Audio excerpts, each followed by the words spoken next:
folks, the Tesla stock explosion is happening. We've been talking about it for a while now. The question, though, isn't what do we do to pat ourselves on the back? The question is, what does this mean going forward? First, it's worth noting, I've been tweeting about this for a while at RealMeetKevin on X. I said on May 21st, there appears to be a short squeeze that's getting started. We'll hit $220 very soon. I also tweeted that once we break the $200 psychological sell order book, we'll probably pop up to $220 after that. Now, of course, we've got a deliveries catalyst tomorrow. Honestly, the catalyst doesn't even really matter whether the deliveries are somewhere between 420, which would be funny, or somewhere between 440. It doesn't really matter. What matters is that the worst is behind Tesla. You're going back to growth. Yes, year-over-year declines, but quarter-over-quarter gains. We're going back to growth. We're going back into that strong economy. And folks are finally looking, saying, Tesla's pretty dang cheap compared to everything else that's so dang expensive. So you're starting to get upgrades like Wells Fargo. Maybe the worst is over. Still a little underweight, but it's not as bad as it used to be. Exactly. The bad news is baked in. It's the same thing that we saw on the volatility candles. The volatility sticks were extremely low on Tesla. We made a video on it. We talked about it the first, there was somewhere around, it was the first week of June or like June 9th or something like that, June 10th, where like volatility is ridiculously low. Historically, Tesla has gained 1.5% per day for the next 2 months, roughly estimating here. You could watch the video that I made on that either in the course member live stream or the later video we did on the public live. But when volatility hits such a low, Tesla goes up thereafter, and you don't even need many catalysts to make it happen. So I don't really care about deliveries tomorrow. In fact, if anything, we kind of just pre-priced in a lot of the deliveries news. So it's entirely possible that no matter what delivery news we get tomorrow for Tesla, the stock just ends up moving down. I mean, in order for us to actually move up after a 6% Tesla day, you'd really have to beat all of the estimates. If you beat all of the estimates tomorrow and you come in with some like crazy, like, oh my gosh, it's going to be, 450, 460 number, hats off. Let's go Tesla. We're going to 300. I don't think that's happening. I think the data and the analysts are probably, the range will probably end up being right. I'm not saying the analysts are usually right. I'm just saying the range will probably be right. We'll have deliveries somewhere between 415 and 435,000 is my guess. If I had to pick, I'd go midpoint. I'd go 425. And quite frankly, 5K cars plus or minus in either direction, even 10K cars in either direction, makes a lick of a difference for Tesla. It does not matter. I actually kind of hope that they come in a little soft so I can buy myself some swing trade calls. See, there are day trade calls where you could try to pull momentum like we did this morning on the Market Open live stream, where you're looking for momentum. And then there are swing trade calls, which are usually fundamental based. So you do sort of 90, 180 day swing trades. I usually prefer 45 to 90 days for my swing trades and intraday for day trading. With that said, for Tesla, after we tax loss harvested in my fund, which this is not an advertisement for my fund, it's just so you know I'm putting my money where my mouth is. After we tax loss harvested and we went back in where we left, we're like way up now, and our allocation is pretty dang heavy in the thing, which is awesome. And again, this isn't a pitch for that. It's just simply to talk about it from a fundamental point of view, not a trader's point of view. Been very excited about Tesla. So Tesla probably right now is somewhere, I don't know exactly. Okay, again, it's not a pitch for it. Probably somewhere around 16 to 18% of an allocation. That went down to zero for a period of time, which is great. We avoided the mess from 170 to 140, tax loss harvested, back in, boom, now we're up. Okay, great. So the question now becomes, where do we go from here? Well, first, I like to look at the inverted yield curve. This is something that I started paying attention to just this morning. I mean, the inverted yield curve I've been paying attention to for a while, but there's something I noticed this morning. This morning, I noticed that the inverted yield curve, the 2s over the 10, is starting to steepen substantially. We've moved about 18 basis points in really the last 6 days. That's a big move. At the same time, we're seeing rates going up. So you're getting this sort of bearish steepener on the yield curve. And we've had this happen before. We had this happen a few times. We had this happen, I'll give you some dates here and you can look it up yourself and compare it to the stocks that you like. December 15th through January 15th, September of last year, 20th through October 6th, July 24th through August 6th. During those periods of the steepening, the re-steepening of the yield curve, what we actually ended up seeing was the NASDAQ was flat, roughly flat.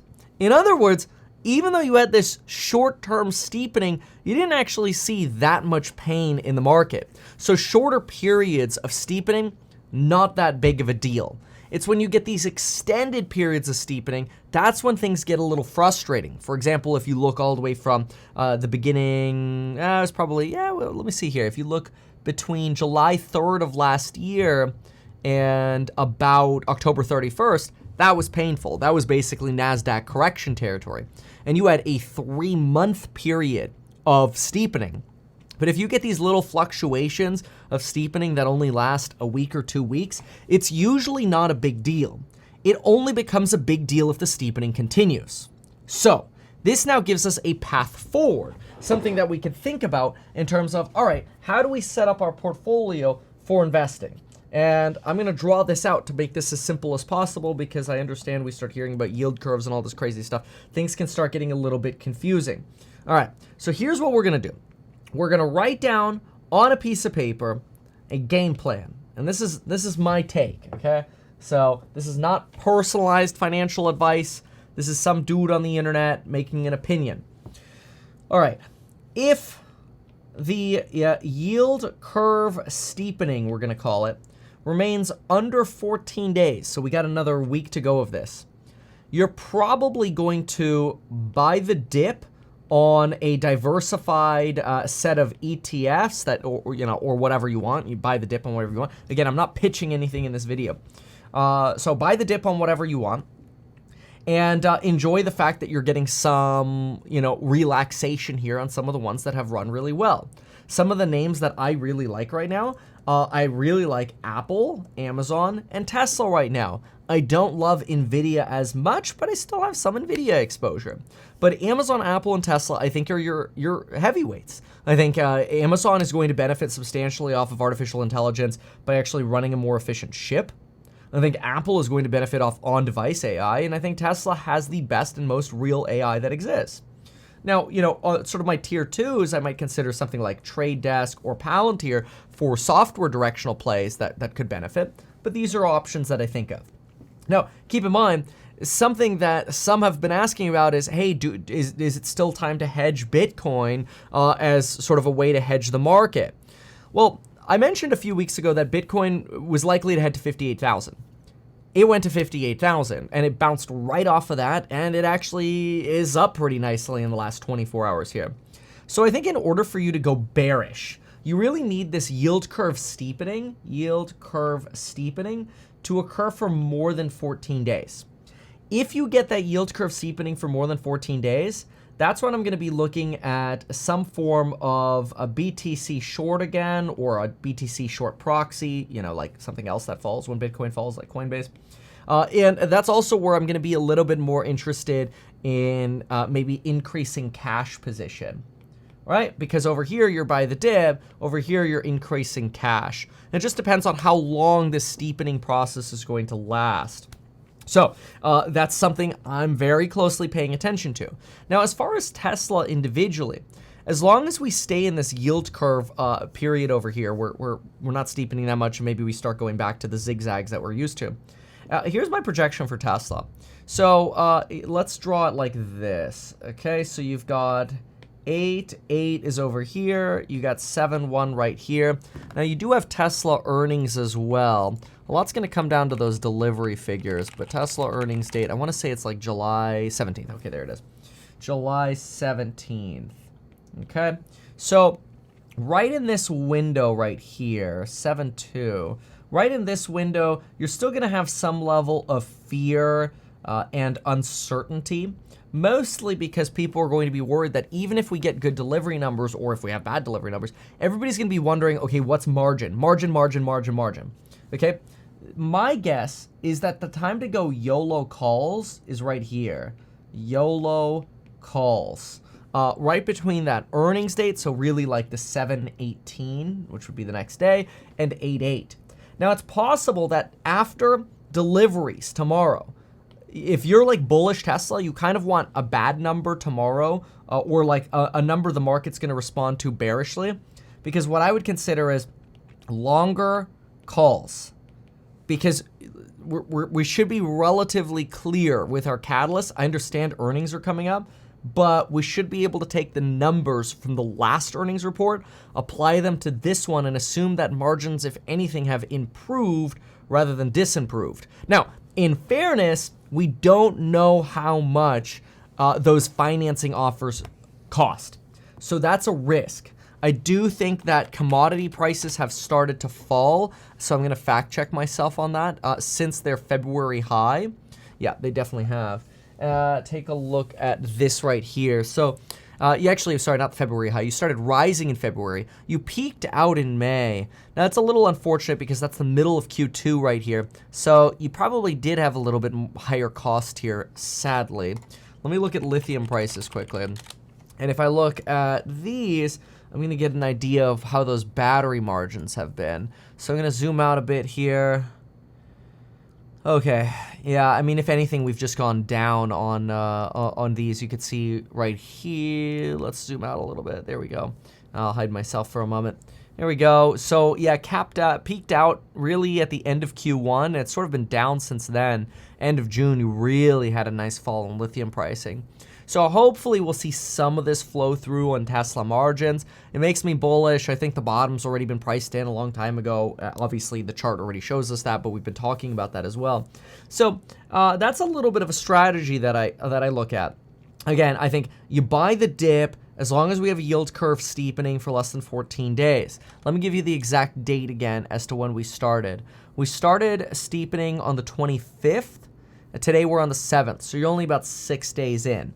Once you get about 14 days, you might start getting a little bit more fear pricing into the market. And mind you that when the yield curve steepens for less than 14 days, yes, you get a little bit of a flattening in the Qs. We've already seen that here, the flattening of the Qs. It's exactly what's been going on. What we just don't want is this longer term dip that we had over here. You can see this sort of 3-month dip over here in the Qs.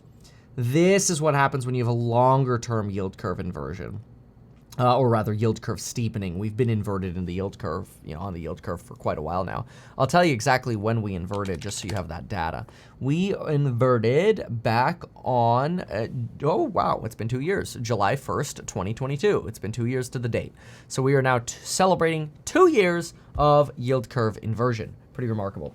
So again, to bottom line, my strategy going forward, as long as the yield curve stays down, my long-term portfolio is buy the dip, Amazon, Apple, Tesla, some trade desk, Palantir. For trading, I'm going to be interested in longer calls. If we get some negativity tomorrow, buy the dip. It's possible, depends how I want to play this, it's possible that at open, though, you go puts and you sort of ride the wave down, but that would be more of on a day trade, right? Otherwise, I think some longer calls could be interesting. Some YOLO calls could be very interesting between the earnings date and robo-taxi day. And then I do think you're going to end up having a sell the news after the robo-taxi day. You almost always do. But then again, if everybody's expecting it, maybe it doesn't actually end up happening. So I don't know.